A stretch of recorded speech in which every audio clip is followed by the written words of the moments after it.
juga setelah melakukan pemeriksaan saksi dan olah TKP, ternyata batu ini bukan batu dari luar rumah. Batu ini bukan dari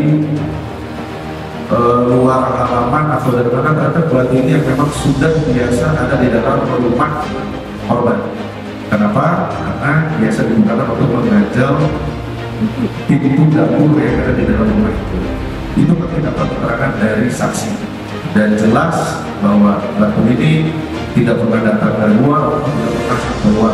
Kita melakukan ini sudah lama berada di dalam rumah itu. Dari menetapkan berdasarkan pemeriksaan saksi baik dari keluarga korban, tetangga, dan total seluruhnya berjumlah 10 orang. Dan dari jumlah saksi tersebut kami juga memeriksa ahli, kemudian kami juga telah menerima hasil visum otopsi yang dilakukan oleh ahli kedokteran forensik yang tadi sudah saya sampaikan. Kemudian dalam proses penyidikan kami juga telah melakukan olah TKP dan berhasil menemukan beberapa barang bukti serta kondisi pintu jendela yang ditemukan. Tadi saya sampaikan tidak ada kerusakan sama sekali. Kemudian kita melakukan cek lab ke laboratorium forensik seperti ada buku dari korban dan buku dari saksi anaknya.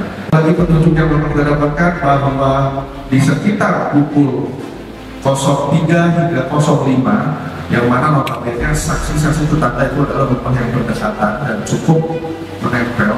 Mungkin kalau saya perkirakan ke depan itu hanya sekitar 6-7 meter dan ke kanan kiri itu nempel langsung dengan rumah korban. Di saat pukul 03 hingga 05 itu sama sekali tidak ada teriakan minta tolong, tidak ada teriakan apapun, dan tidak ada suara keributan yang terjadi di dalam rumah korban.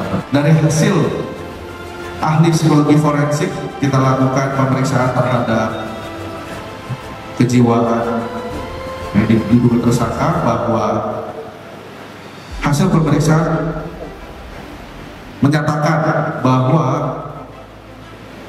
saudara CRM memiliki kecenderungan untuk memanipulatif keadaan dirinya dalam menghindari tanggung jawab.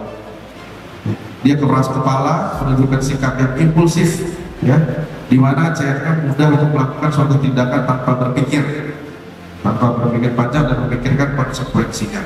Kemudian dari saksi-saksi yang berkaitan dan dari barang bukti yang kami temukan, kami penyidik dapat menetapkan tersangka, ya, di mana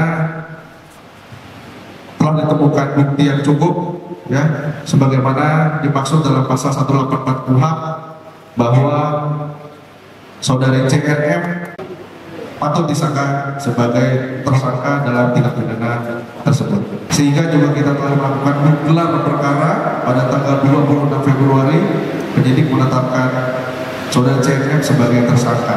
Kami dapat menjelaskan terkait terjadinya tindak pidana pembunuhan yang dialami oleh saudara almarhum Evi, ya, di mana sudah kita dapat tenangkan bahwa yang melakukan tindak pidana itu adalah anaknya, ya, saudari CNM, di mana kita dapat menetapkan tersangka dari barang bukti yang kita dapat di TKP, kemudian dari pemeriksaan saksi-saksi yang mendukung, kemudian kita dapat petunjuk juga, dan juga telah kita lakukan pemeriksaan psikologi forensik. Artinya dalam hal ini awalnya tersangka memang tidak mengaku hingga saat ini, namun kita kedepankan scientific investigasinya, ya, scientific crime investigasinya.